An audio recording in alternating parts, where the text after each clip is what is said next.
Hello, everyone, and welcome to ForDiscovery's webinar, Cybersecurity 101. I'm Will Riss with ForDiscovery, and thank you for joining us for this 60-minute presentation. Now to introduce our presenter, Chad Gough. Chad is the owner and founder of ForDiscovery, a B2B digital forensics firm headquartered in Chicago. Chad has over 2 decades of experience successfully providing organizations and attorneys with digital forensics, information security, and electronic discovery services. He is a renowned expert in digital forensics and has been retained as an expert in over 200 cases globally, leading to numerous convictions and settlements. He is a sought-out industry leader to present at digital forensics conferences and has spoken at many nationally. CNN has featured his work and expertise, and he has served as a technical consultant on the CBS television drama CSI Cyber. In his free time, Chad is an adjunct professor at DePaul University, where he teaches computer security and forensics investigations. Chad, we'll hand the presentation over to you. Thanks for the intro, Will, and thanks everybody for joining us today. It's October, Cybersecurity Month, so we thought it fitting that our presentation be about cybersecurity. We're going to cover what a data breach is, how to mitigate a data breach, a lot of the trends that we're currently seeing related to data breaches. If you have any questions during the presentation, type them into the Zoom Q&A chat box, and we'll cover those at the end. So we're going to go over what is cybersecurity, a data breach, again, some of the cases and some of the types of data breaches that we're seeing, some common methods and techniques and how to mitigate those, and cover some Q&A. So every presentation needs an obligatory stats slide, but really all you need to know here is that these data breaches are going up year over year by large numbers. 2019 year-end numbers were way over what they were in 2018, and 2020 is going to top that. And they're going after all different types of businesses and organizations, education, government, military, healthcare is certainly on the rise, and there's a lot of records that are being exposed. I wanted to start out talking about just a brief history of the internet. It really started out in the late 70s or early 70s with MIT and Stanford trying to make two computers talk to each other, university students. They were able to do that. It got popular. Other computers wanted to get in on top of that and chat and share information. And we ended up with the World Wide Web and this mess of technology that we have and what we call the internet today with all of our connected devices. The reason I want to kind of talk about this is because security is usually an afterthought, right? This starts out as just two teams of college students trying to make computers talk to each other. They weren't necessarily worried about security. And with most of the things that we use today, security is not on the forefront of that. It's, can we get this to work? Does it gain adoption? Is there traction? If there is, it becomes a target. And then we have to worry about securing it later. So things like SSL or secure email communication, those all came much, much later than the technology we use today. But at the root, cybersecurity is really just three things. And there's something referred to as a CIA triad. And that stands for confidentiality, integrity, and availability. Confidentiality is really, it's been around for a long time. I'm sure everybody's heard of it, related to secret documents, top secret documents, different types of clearance. Confidentiality is just making sure that data that you have that is not intended to be viewed by other individuals isn't. And if you have a data loss event, whether it be somebody losing a laptop or dropping a USB device, or something gets stolen, or an attacker breaches your systems and accesses your data, it's no longer confidential. And you have information that was secret to you or your organization that is now out there in the public, and you can't put that back in. And we usually protect against this by cryptography. It's basically just encrypting your data. It's exchanging keys or passwords and making sure that only people with certain keys are able to open up and look inside of that confidential or secret data. Integrity is making sure that the data that you have is actually the data that it's supposed to be. If I send a message where I want to wire somebody $10, I don't want that message being intercepted and having it turn into $1 million. If I have documents on my systems at work, I want to make sure that those documents contain the information that they're supposed to contain. So integrity is a way that you make sure that the data you have, you can actually rely on and you trust it. And we make sure that data maintains that integrity by using things like digital signatures and checksums to make sure that there's been no modification in any of that data. And the last one's availability. If you have computer systems and you have data and you're not able to use or access that data, it's not really any good to you. Again, back to my bank account analogy, if I have money in the bank, but I'm unable to access my bank account, then I can't spend it. I can't really do anything with it. It's no good to me. Ransomware is a type of malware that impacts the availability of your data. Your data hasn't been removed. It's still sitting there. It's just been encrypted, and you're no longer able to access it. And that becomes that security incident. And you protect against this by having things like high availability systems, redundancy, backups, and making sure you don't have that single point of failure. So what's a data breach? A data breach is really anything that just impacts the confidentiality, integrity, or availability of your data or systems. That's an easy way to sum it up. And it does impact businesses of all sizes. So anybody that's been around and reading any news articles, I'm sure has seen news articles related to big data breaches, right? Equifax, Target, Home Depot, Marriott. They make for great headlines, but this is a problem for companies of all sizes. Recent statistics show that about 88% of actually small businesses have been targeted by cyber criminals, not necessarily breached, but targeted in some way.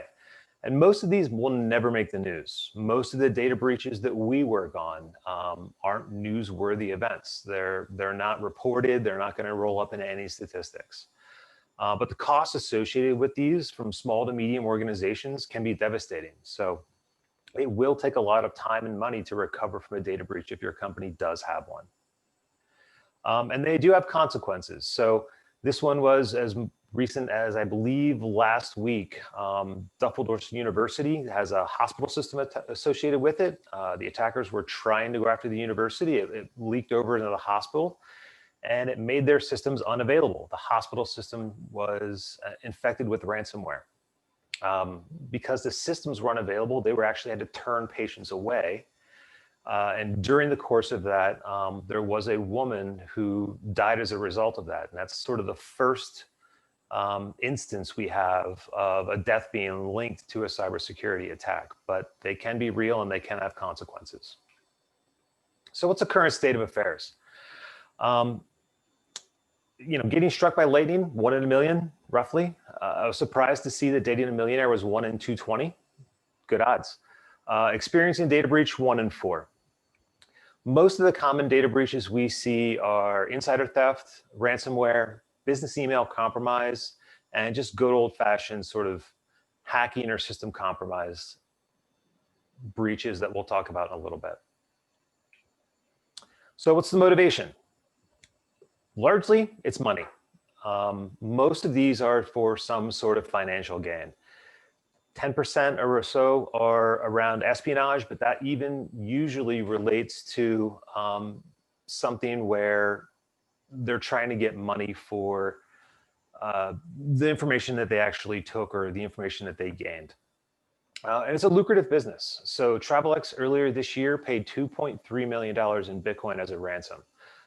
That's more than some small businesses make on an annual basis. This was just one breach. So they're making a lot of money doing this, and it's changed the way that data breaches and hackers and how a lot of this works.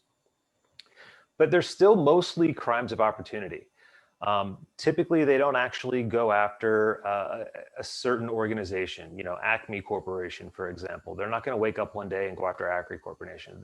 They've got limited time and resources just like we do. So they use well-known vulnerabilities, usernames and password combinations, and they will try to find as many systems as they possibly can. And they will just basically go through and get access to your data. Black markets have been around since the internet began. The dark web, Tor and Onion network make a lot of this data easy to trade and make it a lot more anonymous than it used to be. Cryptocurrencies help out with that as well. There are some statistics out there for how much some of this data can go for, and it's relatively cheap.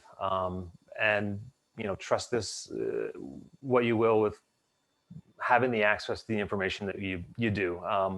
They could be much less than they could be much more, but this is the most recent statistics that we can find. The cost of these incidents, it's not just responding to the data breach. We have a lot of employee time, a lot of overtime, a lot of weekends and nights by IT staff, lost revenue, outside counsel, vendors, monitoring services, legal fines. There's a lot more to the cost of a data breach than just actually responding to the incident itself. So having an incident response plan in place early, we'll talk about this, helps mitigate a lot of this risk. Again, we talked about how many of these breaches just simply go unreported. We're seeing it's upwards of 200 days where organizations don't even necessarily know that they have been breached. It's not until someone actually ransoms their files and they're unable to access them do they actually figure out that somebody's been in that system poking around for months. The average cost of a breach per record can be upwards of $200. And again, that depends on the kind of information you have. But generally, the longer someone's in the system, the more it's going to cost to investigate and remediate, because you want to make sure that not only do you recover from the breach, you actually need to close all of the holes that exist that allow them to get in there in the first place. So some common case studies. And what I wanted to walk through is ransomware in a nutshell. So basically, there's some bad actor out there that writes a piece of code that's just encrypting files, and they keep a private key to themselves, and they embed a public key in the application. And when they run the ransomware on a system, it generates what's called a symmetric key that encrypts all of the data. The symmetric key is encrypted with a public key, and then that symmetric key is destroyed. And what you then get is a little tiny bit of information that can be sent back to the attacker, who can then decrypt it to get that private key back. And that's what's used to both encrypt and decrypt your files. In a nutshell, that's how that ransomware works. And every once in a while, we get lucky and we find a private key for ransomware that's left behind on the internet or recovered in some other way. And that allows us to decrypt a lot of the files that have been ransomed, even without paying the ransom. And a good case study of this is just bad password administrators. We had an R&D company. They were using a lot of computing power to train an AI, artificial intelligence algorithm. So it takes a lot of computing power to train these in simulations. They came in the morning and they were unable to access about a year's worth of simulations that they had been working on. What happened was there was just a bad IT administrator. They left a server available on the internet they were using to transfer these simulations back and forth. And it had a bad username and password. And that allowed an attacker to basically just log in, turn off the antivirus, download their malicious software, double click it, and ransom all of their files. They lost about $70,000 in computing credits. And they were actually really lucky in this situation because the administrator username and password that the attacker used had access to basically their whole network. For whatever reason, the attacker decided not to ransom the whole network. They just did one server. And obviously, backups are critical. So if you do get hit with ransomware, you don't want to have to pay the ransom. And one way to get around that is making sure that you have good backups. 3-2-1 backups. Make sure you have 3 copies of your data, at least 2 different mediums, making sure one of those is stored off-site somewhere where they can't be touched by an attacker or be lost. Make sure you back up regularly and test it. Backups aren't really any good if you can't access them and restore them. Ransomware has been going through an evolution of late. Used to be that it was kind of a smash and grab. It wasn't really sophisticated. Someone would find credentials to a system, upload some malware, double click on it, and ransom it. They were kind of in and out in under 3 minutes.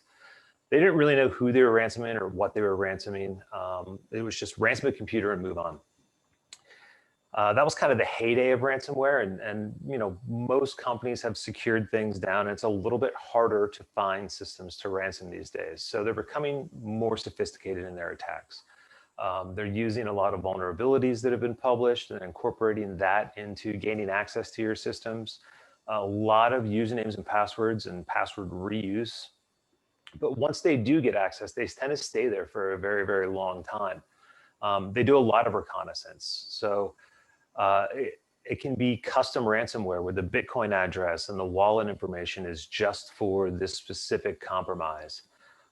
We've seen ransomware where the ransomed amount, the amount of money they were asking for, was like a few $1,000s shy of what was in the company's operating checking account. And that's because they were able to gain access to financial statements from that server. So they're reading the documents, understanding how much money you have, what kind of company you are. And they're able to tie back a specific piece of ransomware or a compromise event to a company. So you can't kind of pretend that you're just some poor grandma that lost her grandchildren's photos and you don't really have any money and you don't know what Bitcoin is. They're a lot more sophisticated. And they're becoming very, very seasoned negotiators. Don't make them angry. If you do need to negotiate a ransom, or you do need to contact them, try to leave your emotions on the table. There is new ransomware out there. It's referred to as Maze. They're kind of doing both. So not only are they encrypting your data, they're exfiltrating or they're copying some of your important data out to the cloud. And the reason they're doing this is because if you do have backups and decide you don't want to pay the ransom, they then basically threaten to release your data publicly on the internet. So we'll have data leaked on the internet if you don't pay the ransom. So even having a good backup might not prevent your confidential information from being leaked. And there have been companies that have refused to pay, and that Maze ransomware has released a lot of the information on the internet. One good way to protect yourself against ransomware and really a lot of other types of compromise that you can experience is to make yourself small. The internet's a big place, and you don't necessarily need to talk to all of it. If you don't do business in Africa or Asia, just don't talk to those IP address ranges. Don't talk to the internet on that part of your network. It doesn't mean your public-facing website, your marketing materials can't be public to the whole world. But if all of your employees are in the US and there's no reason for anybody in Asia to be logging into your email system, just turn them off. Don't use it. Making sure you have internet accessible devices that do need to be public behind some sort of VPN and have two-factor authentication on them, which we'll talk about. It's a great way to minimize the attack surface. Almost all of the attacks that we look at when we're investigating a data breach come from outside of the US. So this one simple step would stop a majority of those attacks from happening. System hardening. Devices don't come secure out of the box. That new fancy toy that you got, that new electronic device or gadget, probably has a lot of features and bells and whistles that you may not need. So go in and turn them off. It comes with default usernames and passwords. Make sure you change those. Make sure that you lock accounts out if people attempt to log in multiple times in a short window. Make sure you actually have logs. So there's nothing worse than trying to do forensics on a data breach and not having any logs at all because the default logging policy was to keep logs for 3 hours or 1 day. And there's just simply no logs available. So turn on logging so you know what happens. There's been a lot of data breaches and password dumps over the last year or two. About 2.7 billion records and 1.2 billion unique email address and password combinations. Attackers have downloaded these, and they've learned that most people don't use a unique user ID and password for every website that they go to. They reuse a lot of their passwords, or if they do change it, they may change password 1 to password 2 on a different site. So they're able to look at your old passwords from sites that were probably not a big deal. Maybe it was the cooking website that you've been going to and logging in to get recipes. and you're just using a variation on a password that you may use for your email account. They're figuring this out. They're changing these password combinations around, and they're using this to get access to other information. And unfortunately, a lot of users will use same or similar passwords on their personal accounts as they do their corporate accounts. So having a personal account breached allows them to then access the corporate network. Another case study we had is a lost dream home, and this was a business email compromise. And it was just a Chicago couple that was moving down to Florida, retiring and buying their retirement dream home. They went down to closing day, and there was no money in the account when they wired it. And this was just a simple business email compromise situation where somebody reused a username and password, got them access to an email account. They saw that there was an upcoming wire transfer, registered another email account, and sent them instructions a day before saying, the title company would like to use a different bank for closing. Please see the updated wire information. It looked the same, and they wired their money off to the wrong bank, and there was no money there at closing. So just a simple verification. And we get caught in these situations a lot. Again, back to my story of the internet, email was never meant to be a secure technology. It's not until recently that we actually started even encrypting email communications and traffic. But nothing really prevents somebody from just registering a different domain name. And our email clients have us in the habit of just looking at names and just seeing hyperlinks, not the information below them. So you get into this habit of trusting your email client and trusting the name and using it and not necessarily being able to spot differences in domain forgeries, and that'll, you'll end up trusting this information. So any email that you get from outside your company, rewrite that subject line to external so you know it's coming from an external source. And that should be that key to remind people that they should actually look and make sure that it's a valid email. And if it does have instructions in it, to pick up the phone and call to verify them out of band as opposed to responding to these emails. And better password control. The amount of usernames and passwords that we need to keep these days is kind of ridiculous. I've been using 1Password for a long time. I think I have 1,000 different accounts stored in there from just sites that you need to look at.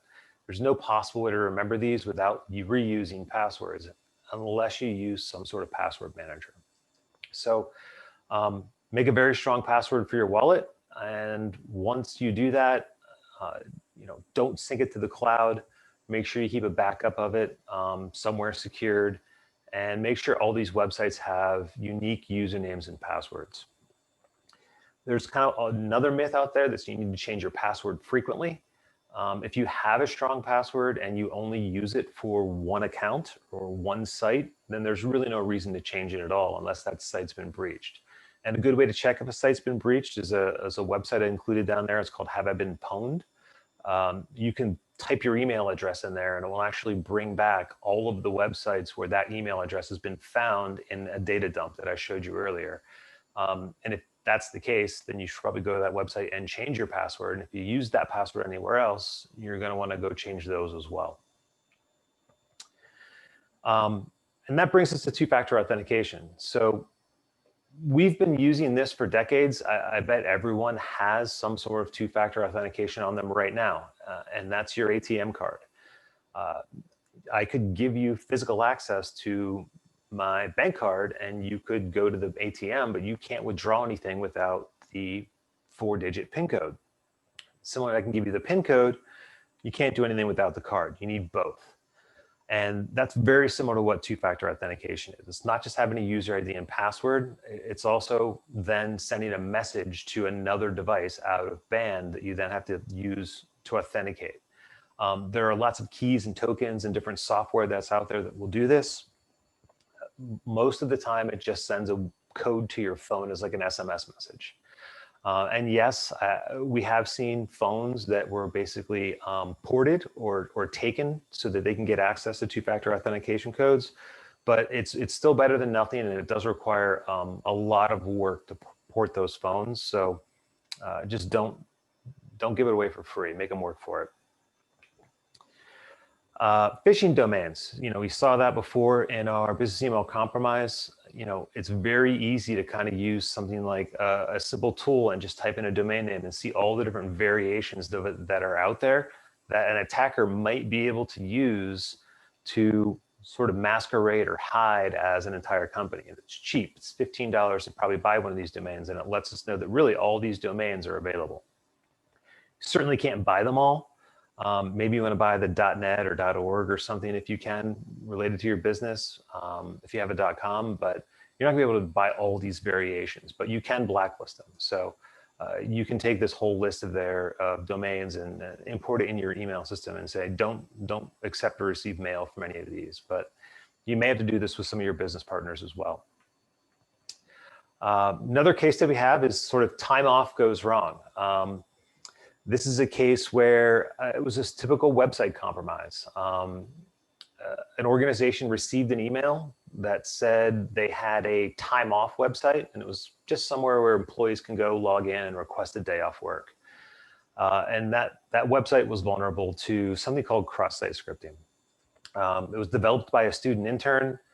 It's been in use for years, and the client was not really concerned because it was just time off. There was no real sensitive information in there. What they didn't realize is that when they developed this website, it had a database as a back end, as most websites do. But the user ID and password they used to connect to this database was also in use for other databases on the same system. And that allowed an attacker to move from the time off website to some production databases that had sensitive information in them. Social security numbers, date of birth, and a lot of other health related information was stored in there. Again, this is a student not familiar with secure coding techniques that left this site vulnerable, and reuse of an internal password allowed them to gain access to a lot of records. And this was one of the few that we've done over the years that actually did require the company to do some identity monitoring, and it did make the news. And that user ID password combination wouldn't have happened if you follow this concept of, or principle of least privileges. And that's basically saying, if you don't need access to it, don't give it to them. Most people don't need as much access to computer systems as they have.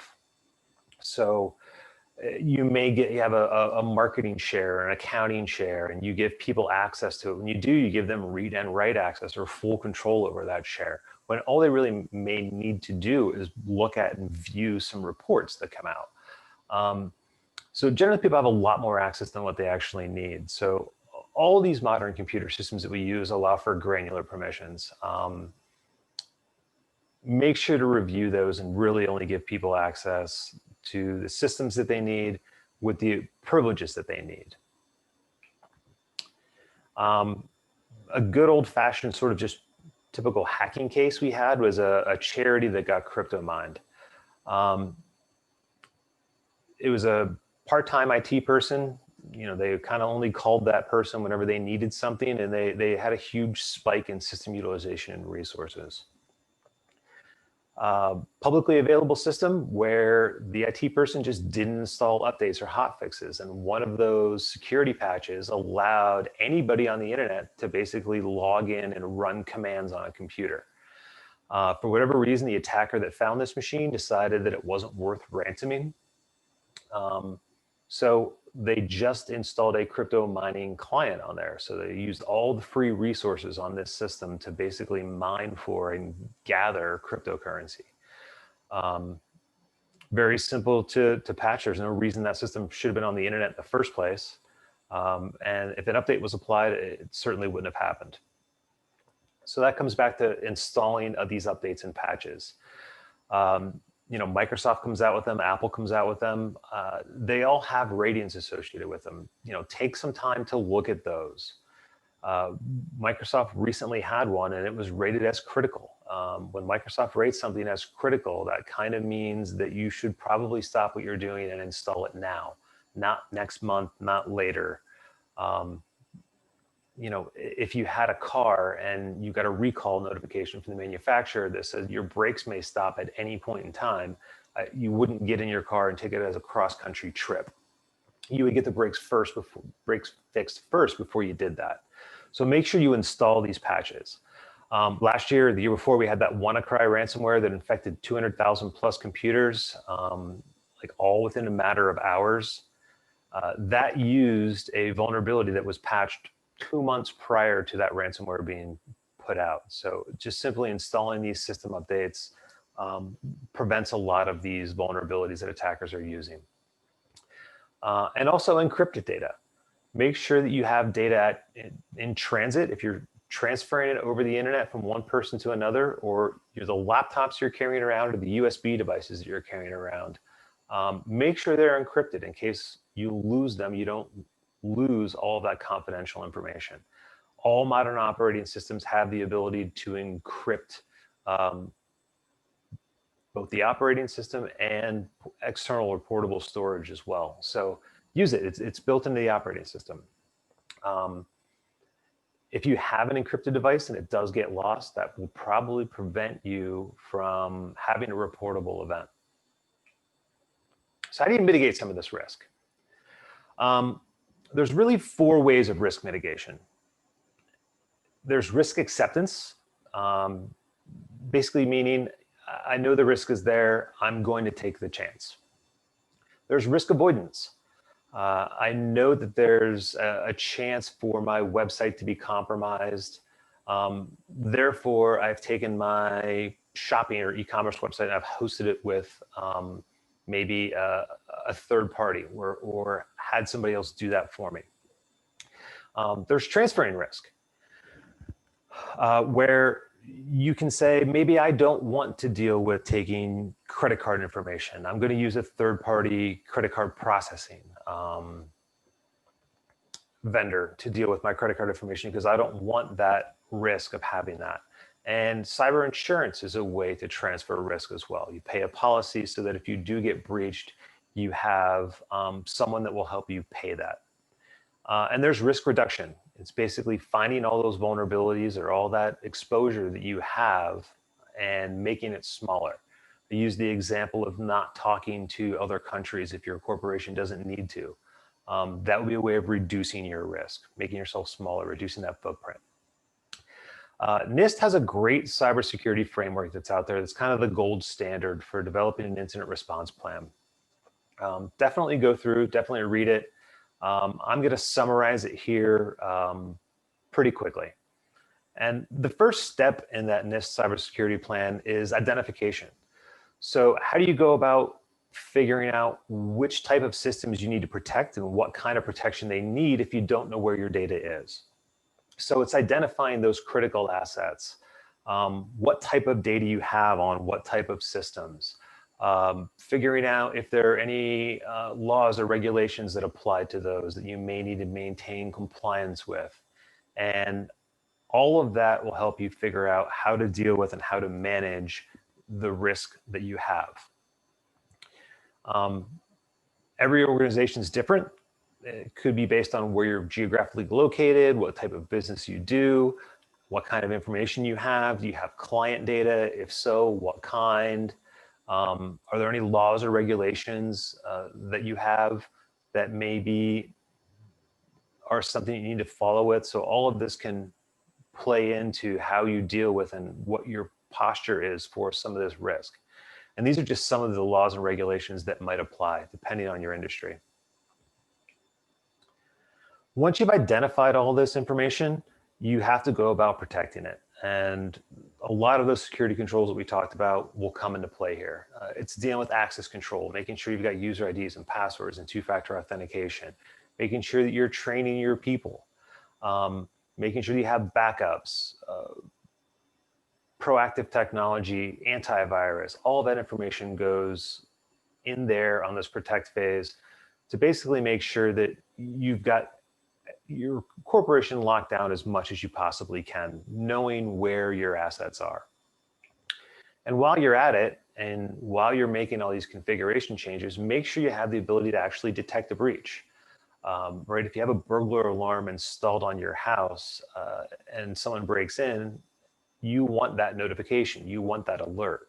So make sure you have those logs turned on, make sure you have those available, and make sure that you have certain types of information that is actually being sent out to a system to alert people if accounts are being locked out en masse, if someone's successfully logging on from foreign countries, if information comes responsive, unresponsive, or if a backup fails in the middle of the night, you have that kind of detection that's out there. If you do detect an incident, you have to be able to have some sort of framework that assesses how critical it is and what the potential impact is to your business. Something like a backup failing in the middle of the night might be full storage, something that's kind of innocuous, or it might be ransomware where it's encrypted all of your files and you're no longer able to, your backup's failing because you have ransom files or malware in your environment. So you kind of need to be able to assess the urgency and figure out what kind of support you need at what hours of the night. 1 o'clock in the morning is not a good time to start calling around to see if you can find an incident response or forensics vendor to help you out. You want to have those relationships in advance. You want to make sure that somebody has phone numbers to escalate in the event that there is a ransom event.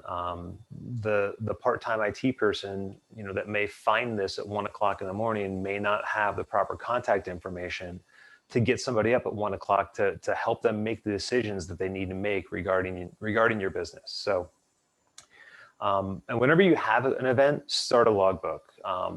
What's the timeline? When did you notice? What kind of activity did you see?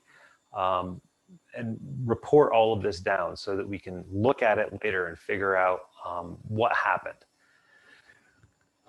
Responding to an event is basically just following action items or plans that you should have had in place already. It's making sure that you follow an incident response playbook, you communicate it, you have a plan to respond, you mitigate that risk, make it go away, and figure out what you need to do to make your environment or network better so that it doesn't happen again. And in the middle of the response is normally where people yell fire in a movie theater. There's a lot of panic. So know your limitations. You probably have very, very competent IT people. They're just not used to dealing with this type of situation.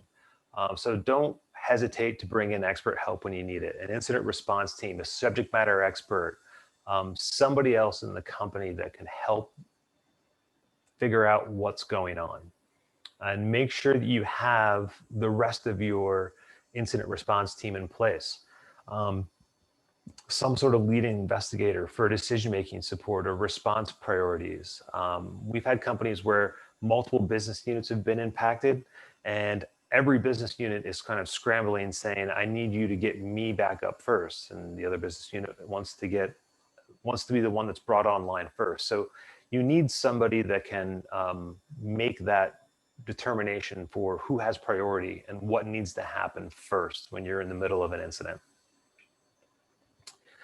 Do you need to think about this comprehensively? There are some statutes and some obligations for disclosure. Especially with the internet, it's very easy to bridge the line between multiple states. So if you're in California, or even if you're in Illinois and have clients or customers in California, there are California-based data breach and privacy laws you may need to adhere to for those California customers if they were impacted. If you have information on people overseas where GDPR applies, that may govern how you respond to some of the incidents and what type of notifications you may need to make.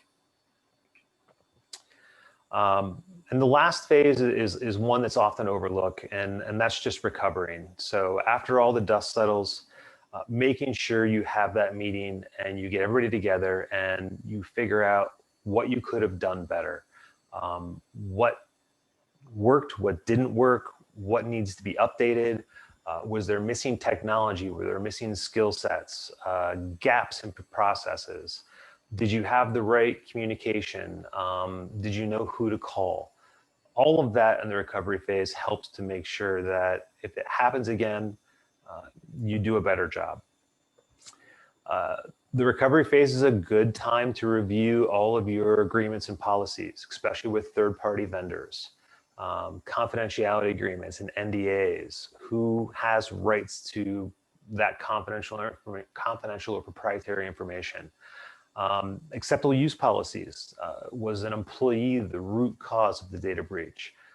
Is there something they should or shouldn't have been doing with IT assets? Retention records, data destruction policies. Did you not have enough backups? Did you have them around for too long? Were they too troublesome or cumbersome to restore in a timely fashion? Make sure you have all of this up to date and make sure that it gets sign off anytime it changes. And then again, you need to make sure that in this day and age, you have some sort of cyber insurance coverage. I know it can be a little daunting to kind of look at cyber insurance, and there are a lot of companies that offer different levels and different packages, but it's not very difficult to get. Just review it. Have somebody else review it if you don't know what you're looking through, to make sure it covers everything. There were a few scenarios where even though clients have had cyber insurance, they were victims of business email compromise. So they were the ones that wired money to the wrong account. And some insurance companies were taking the stance that, well, you weren't necessarily breached, you were tricked into wiring money to the wrong account. It wasn't stolen from you, you gave it up. And that might not have been covered under certain policies, depending on what you have and what you don't have. So make sure you have that. Ransomware, again, it can shut a business down for a long period of time. You might want to look at something like business interruption insurance, non-physical business interruption insurance as part of your policy, to make sure that you might be able to get reimbursed for lost revenue if your business is shut down for some reason. Some cyber insurance will also negotiate and pay the ransom for you. So oftentimes the amount of money that an attacker may want for a ransom payment is enough to maybe cause you some grief, cause you some pain, but it's far cheaper than rebuilding systems, especially if you don't have good backups. So cyber insurance may cover some of that as well. If you don't have one, everyone should have an incident response playbook. What do you do if there's a data breach? Earlier this year in March, lots of companies didn't have a playbook related to what to do if there was a COVID type scenario and everybody had to work from home and not be in the office. We wrote that as we went. But everybody should have an incident response playbook. The only thing worse than not having one is having one and basically just throwing it out the window or not following it when you do have a data breach. This is a chance to make sure that when you have a breach, you have a policy to look at that makes sure you follows all the applicable laws, make sure that you're in line with your insurance policy provisions. This is where you can put that contact information. We're used to dealing with, especially if you work in the city in a high rise, right? Fire drills, alarms that happen every so often where they do tests. Do this in your organization as well. Take a couple hours once a year and have someone in the company or have someone else from the outside come in and simulate a data breach, or at least talk you through it. Come in today and your file server has a bunch of encrypted files on it and nobody can access anything. What do you do? Get that playbook out, go through it, make sure you have backups, and just kind of simulate that event to make sure that you can recover from it. And if you can't, figure out what those gaps are and work through those. At a minimum, this playbook should figure out who your breach response team is, whether it be people from within your organization, maybe the CEO, a CIO, directors, HR, if there's a media team that may need to get involved, if the news is calling, who are these people? Who are your external contact points? If you want to contact law enforcement and you're in the middle of a data breach, who are you going to call? Making sure you have that relationship established in advance. The business continuity plan, how are you going to get online? Which business units come up first? How are you going to deal with investigating this breach, your post-mortem? I like to use the analogy of traced. It's basically figuring out the timeline of events related to a data breach, the root cause, why did it happen, what happened, what type of activity occurred, what kind of tools did they use, are you able to identify that and make sure it's gone from all of your systems? How are they communicating in and out? Was it using remote desktop? Did they install some sort of other log me in TeamViewer type scenario? How are they actually communicating? What was involved? What endpoints? Those could be users, laptops, desktops, servers, mobile devices. What kind of endpoints were involved? And what kind of data may have been accessed? What do those records look like? So figuring all of that out in an event will help you get a good handle on what happened. So some takeaways, use that Nist cybersecurity framework and evaluate your risk. Know where your critical systems and data are. That's step number one. And most companies haven't actually taken the time to do that. And have a cyber policy with the right provisions in it to make sure that some of the risks that you have, you're mitigating in one of the 4 ways. Make sure to keep your systems updated. Install all those hot fixes, all those updates, not only to the operating system, but to the applications that you use. Make sure you review the default configurations, including passwords that are used. Make yourself small. Don't place servers on the public internet. There's no real reason to do this anymore. Place them behind a VPN. They're free. And don't talk to the whole internet if you don't need to. Segregate a lot of this off. If you do need to have a server that's public on the internet, make sure that you know where people are accessing it from and only allow them in from those locations. Use multi-factor authentication everywhere. It's no good to turn it on just for an email account and leave it off for another system. So make sure it's turned on everywhere if you're going to use it. And even in situations where you have multi-factor authentication, if you're dealing with something like a funds transfer or anything else, make sure you have that 2-party rule. So if I'm making a change to an accounting system,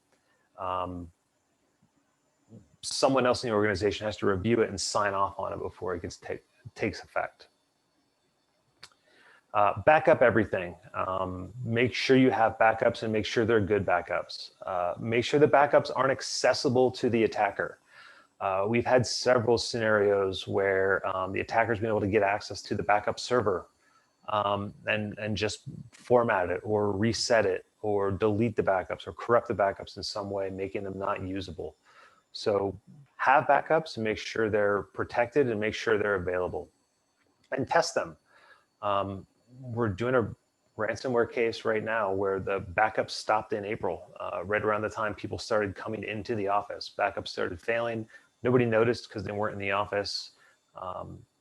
Several months have gone by. They've been ransomed. They thought they had backups and they haven't been working. So test them.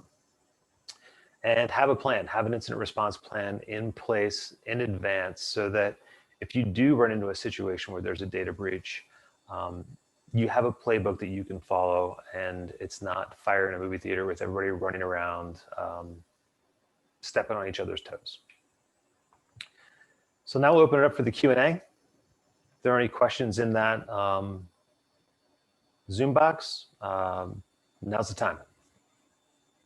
Perfect. Thanks, Chad. We have a couple that have come in, and just a reminder, questions are anonymous and can be typed into the Zoom control panel.